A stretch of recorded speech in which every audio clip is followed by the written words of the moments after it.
إن الحمد لله نحمده ونستعينه ونستغفره ونعوذ بالله من شرور أنفسنا ومن سيئات أعمالنا من يهده الله فلا مضل له ومن يضلل فلا هادي له أشهد أن لا إله إلا الله وأشهد أن محمدا عبده ورسوله فقال الله تعالى في القرآن الكريم يا أيها الذين آمنوا اتقوا الله حق تقاته ولا تموتن إلا وأنتم مسلمون فقال الله تعالى في القرآن الكريم يا أيها الناس اعبدوا ربكم الذي خلقكم من نفس واحدة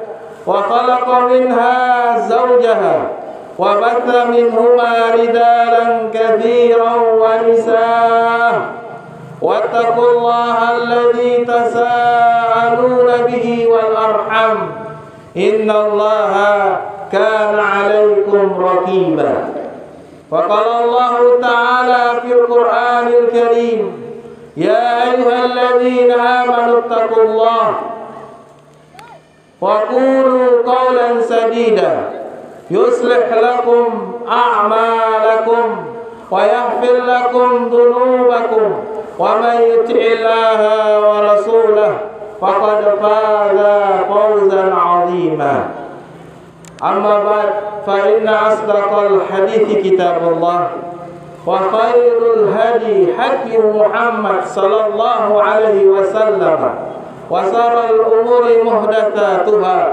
وكل محدثة بدعة وكل بدعة ضلالة وكل ضلالة في النار الله أكبر الله أكبر لا إله إلا الله والله أكبر الله أكبر ولله الحمد.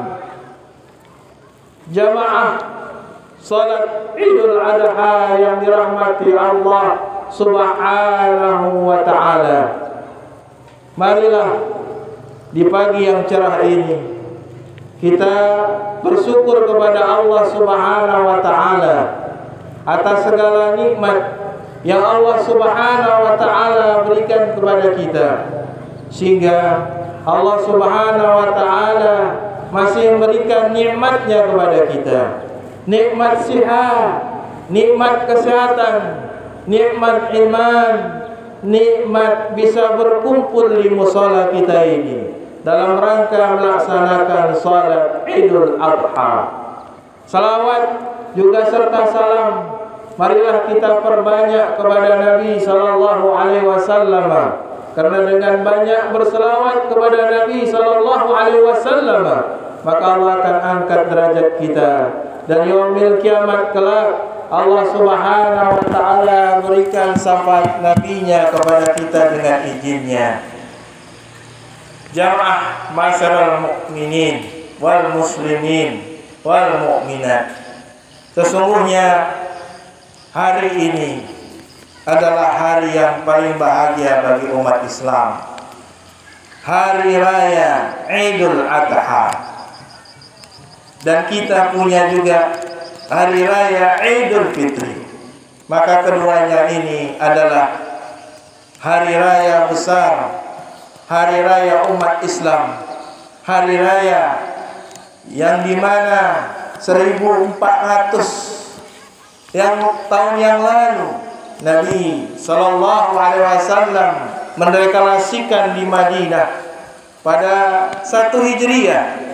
Nabi sallallahu alaihi wasallam bersabda dalam riwayat Anas radhiyallahu taala anhu, Rasul sallallahu alaihi wasallam mengatakan, "Innallaha qad abdalakum biha khairan minha yaumul adha wa yaumul fitr." Kata Rasulullah sallallahu alaihi wasallam, sesungguhnya Allah Subhanahu wa taala telah menggantikan atas kalian dua yang terbaik, dua hari yang terbaik daripada hari-hari jahiliyah, yaitu Yaumil Adha wa Yaumil Fitr, yaitu Idul Fitri. Maka oleh karenanya bersenang-senanglah kita, berbahagialah kita, karena hari raya Idul Adha ini hari raya umat Islam, hari raya berbahagia dan bersukacita. Maka sesungguhnya pada hari raya Idul Adha, Abu Bakar radhiyallahu taala anhu pernah melarang seorang anak bermain dub. Maka Rasulullah sallallahu alaihi wasallam mengatakan, "Da'huma ya Abu Bakrin, fa innaha ayaman 'id. Inna likulli qaumin 'idan wa hadha 'iduna."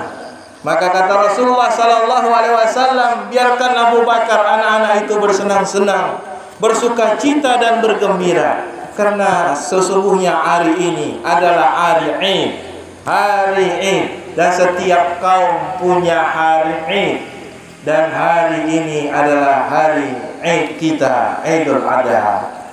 Jamaah rahimani wa rahimakumullah, maka sesungguhnya umat Islam mesti berbangga dengan dua hari raya ini, Idul Adha dan Idul Fitri. Karena sesungguhnya kalau kita melihat hari raya kaum-kaum yang lain, maka sesungguhnya hari raya kaum-kaum yang lain mengandung kesyirikan dan kemaksiatan. Berbeda dengan hari raya umat Islam, hari raya Idul Adha dan hari raya Idul Fitri sesungguhnya dimulai dengan ibadah. Sebulan penuh kita berpuasa, kemudian baru kita berhari raya, dan di hari raya tadi kita mulai dengan sujud kepada Allah Subhanahu wa taala. Kita mulai bertakbir, kita mulai meninggikan Allah Subhanahu wa taala. Kita mulai bertahmid, bertakbir, memuji akan kebesaran Allah Subhanahu wa taala. Begitu juga dengan Idul Adha, yakni awal paginya sebelumnya kita berpuasa Arafah, maka esok harinya kita mulai dengan Idul Adha, yakni salat di lapangan. Pagi-pagi kita sudah mulai sujud kepada Allah Subhanahu wa taala. Maka berbanggalah kita, Allah anugerahkan Idul Adha, Idul Fitri sebagai hari Id kita. Maka di sana ada Id yang lain yang setiap pekanan, hari Jumat. Maka hari ini pun hari Jumat berkenaan dengan Idul Adha. Sungguh ini merupakan nikmat Allah yang paling besar, nikmat Allah yang paling agung, yang wajib bagi kita untuk bersyukur kepada Allah Subhanahu wa taala. Jamaah rahimani wa rahimakumullah, sesungguhnya setiap nabi, setiap rasul memiliki umat, dan setiap umat pasti memiliki mansa. Maka mansa itu disebutkan dalam Al-Quran, wa likulli ummatin ja'alna mansakan liyadhkuru ismallah ala ma razaqahum min bahimatil an'am fa ilahukum ilahu wahid falahu aslimu wa basyiril mukhbitin. Kata Allah Subhanahu wa taala, setiap umat kami syariatkan mereka mansakan, agar mereka menyebut nama Allah Subhanahu wa taala, agar mereka berzikir dan bersyukur atas rezeki yang kami anugerahkan kepada mereka berupa bahimatil an'am. Fa ilahukum ilahu wahid, maka ilah kalian, Tuhan kalian adalah Tuhan yang Maha Esa, Tuhan yang hak. La ilaha illallah falau aslamu, maka hendaklah kalian menerima Islam dan berikanlah kabar gembira kepada orang-orang yang tunduk dan patuh kepada Allah Subhanahu wa taala. Maka jamaah rahimani wa rahimakumullah, tahukah Anda, tahukah kita semua bahwasanya Rasul sallallahu alaihi wasallam, Allah berfirman menjelaskan kepada kita, Allah telah menjadikan bagi kita setiap umat mansakan. Maka menurut ahli tafsir, mansakan itu ada 5 makna.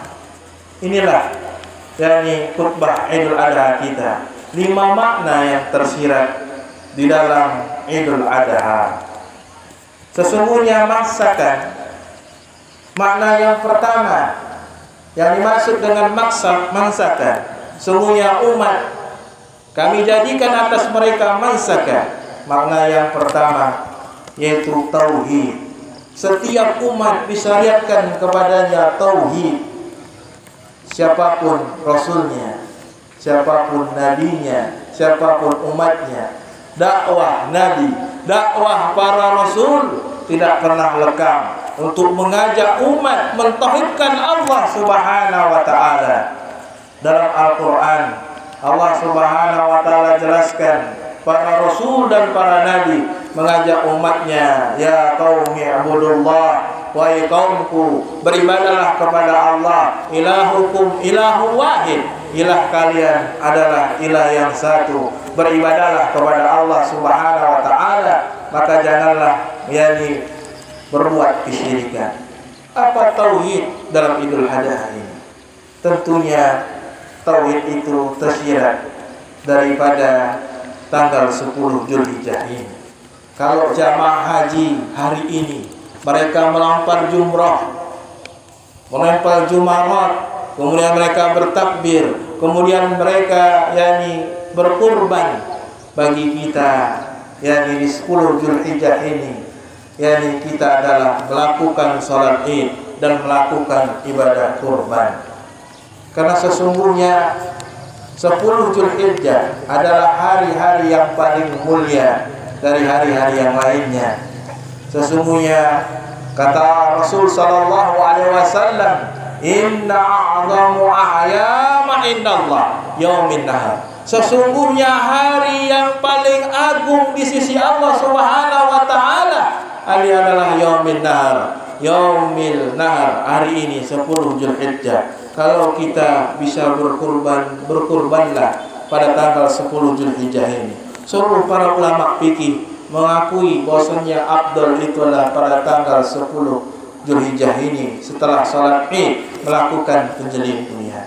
Namun para ulama membolehkan 3 hari setelahnya, yaitu hari-hari tasyrik, yakni 11, 12 dan 13.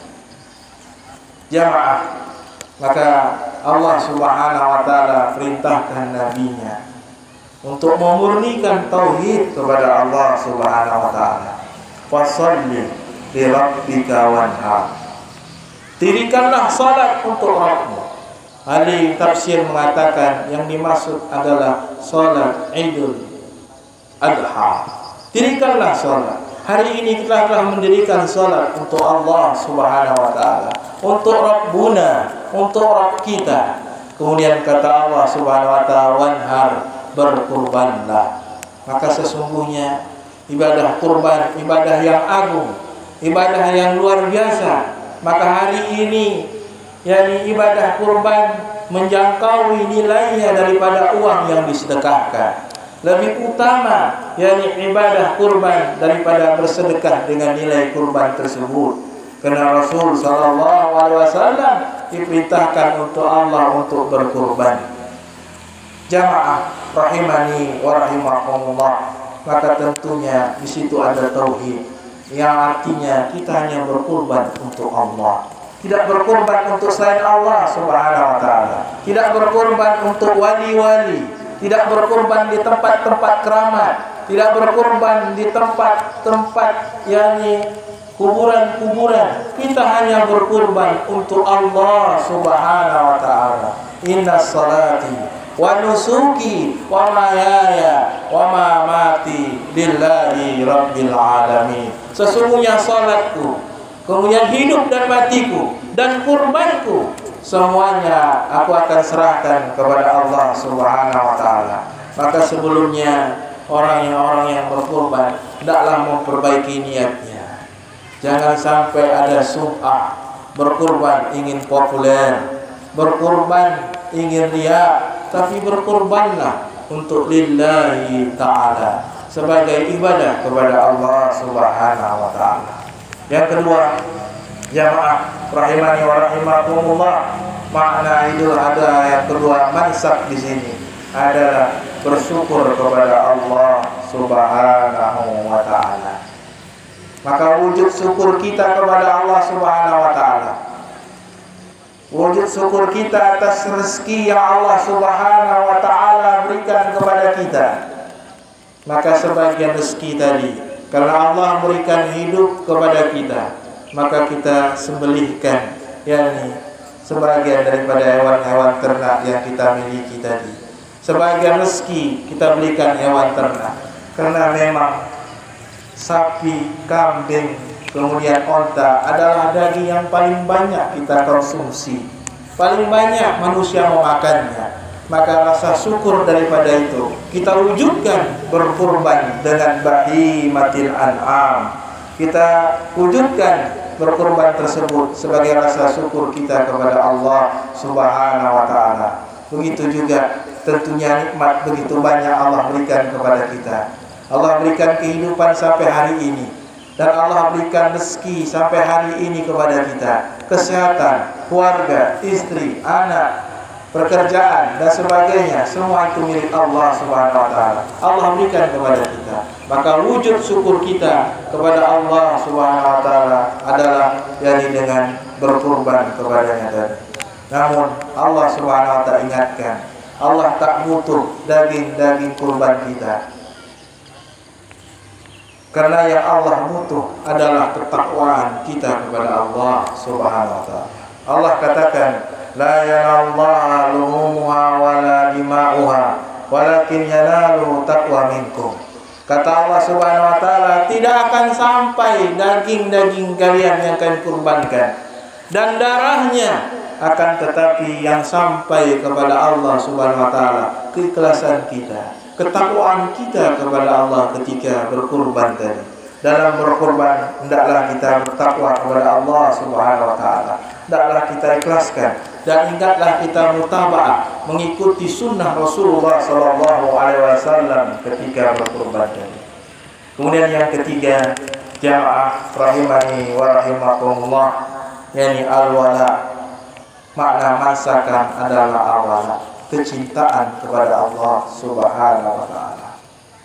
Tentunya kalau kita berbicara cinta kepada Allah Subhanahu wa taala, orang yang mencintai Allah Subhanahu wa taala, maka dia akan mendahului Allah Subhanahu wa taala atas siapapun di muka bumi ini.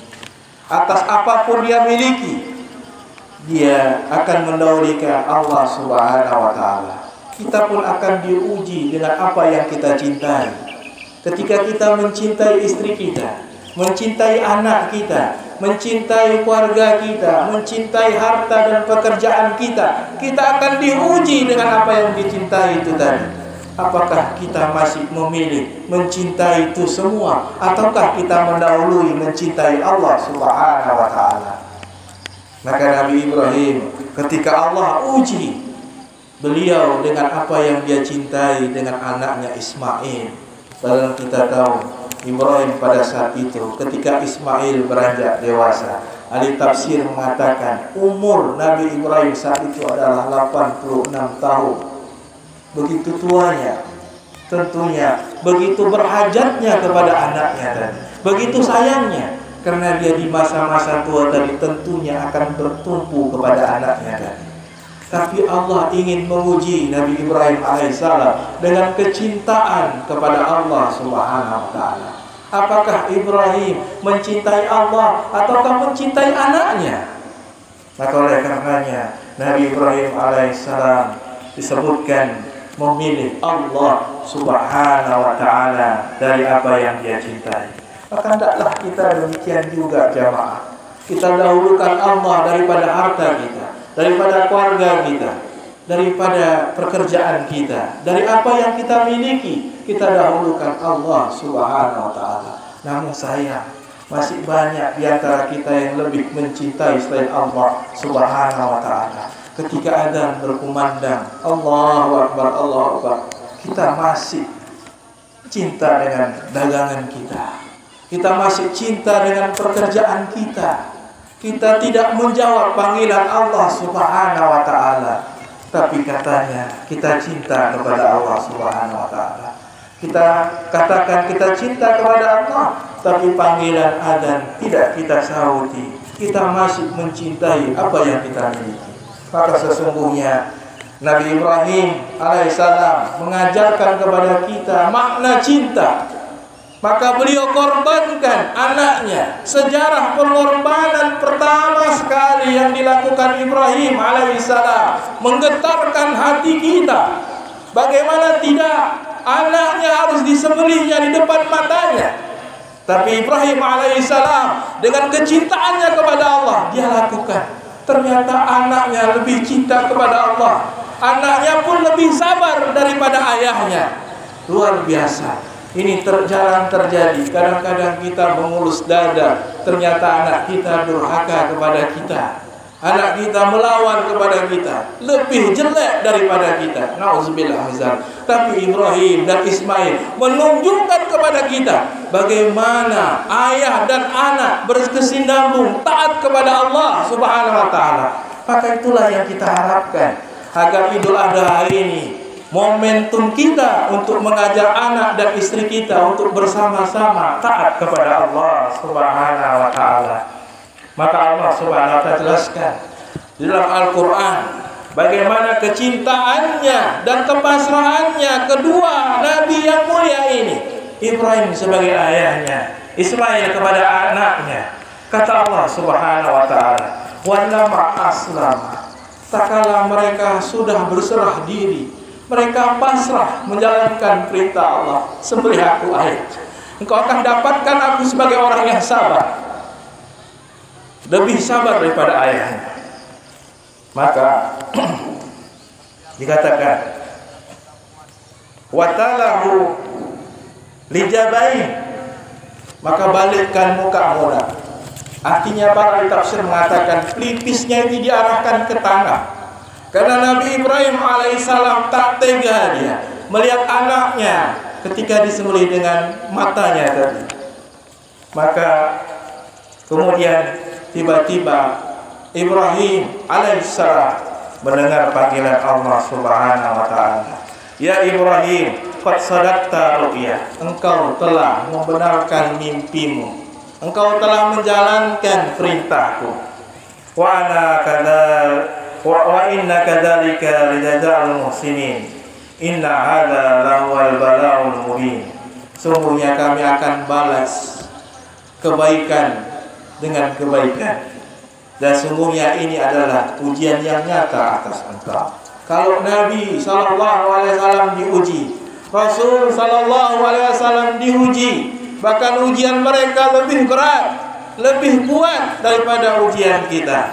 Maka hendaklah kita bersabar dengan ujian yang Allah Subhanahu wa taala anugerahkan kepada kita. Maka sikap seorang muslim hanya 3. Maka jika tidak ada 3 ini, seorang muslim itu tidak akan bahagia. Yang pertama kata para ulama, yaitu apabila diberikan nikmat bersyukur. Tentunya dalam hidup ini pasti ada nikmat yang Allah berikan kepada kita. Kemudian yang kedua, apabila diuji dengan musibah, mereka bisa bersabar. Dan yang ketiga, apabila mereka berbuat dosa, mereka cepat beristighfar kepada Allah Subhanahu wa taala. Kemudian yang keempat, masa yang keempat adalah al-bara', berlepas diri. Idul Adha mengajar kita berlepas diri dari apa yang dibenci oleh Allah.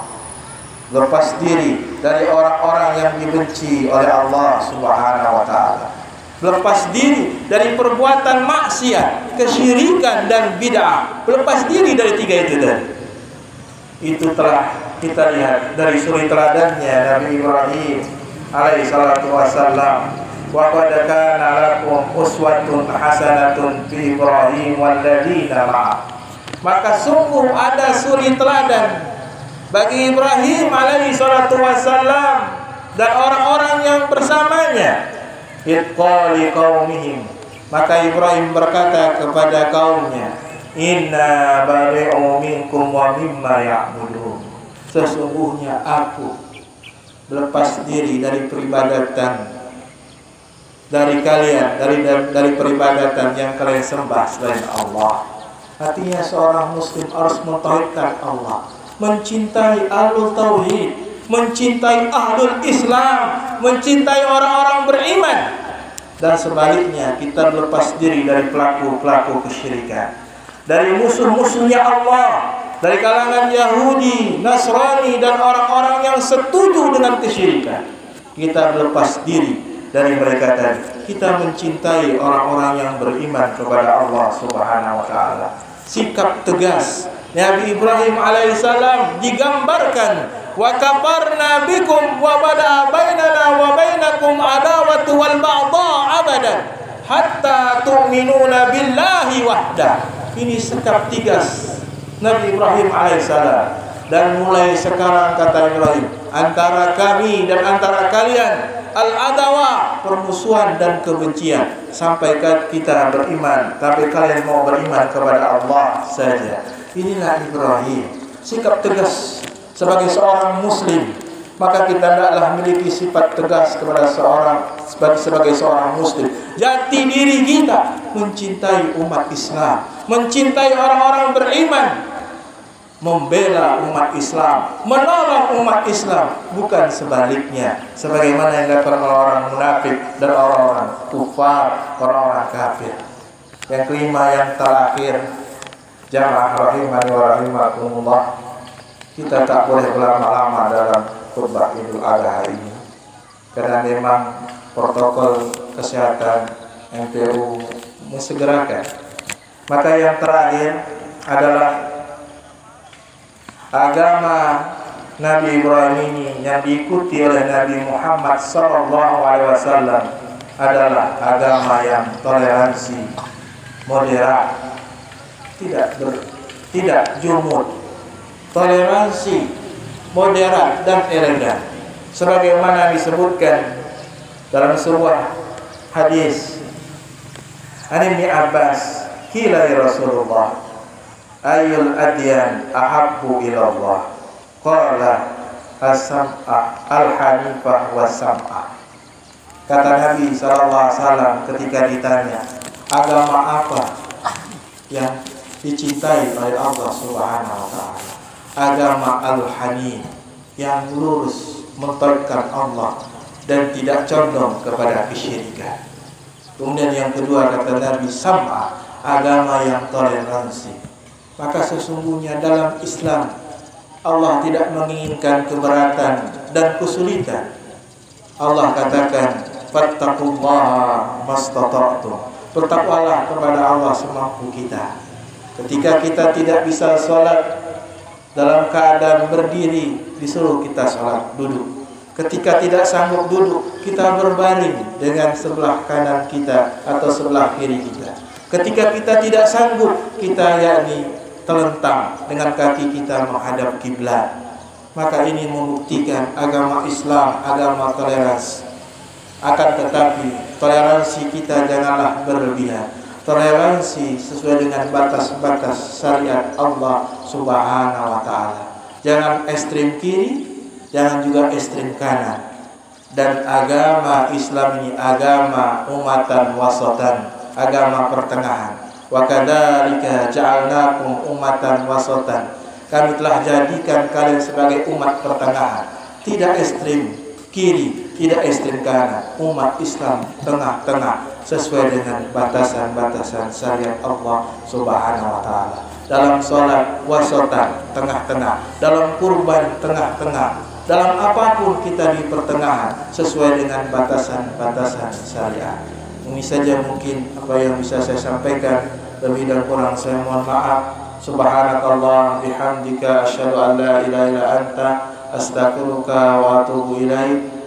Akhiru da'wana alhamdulillahi rabbil alamin. Assalamualaikum warahmatullahi wabarakatuh.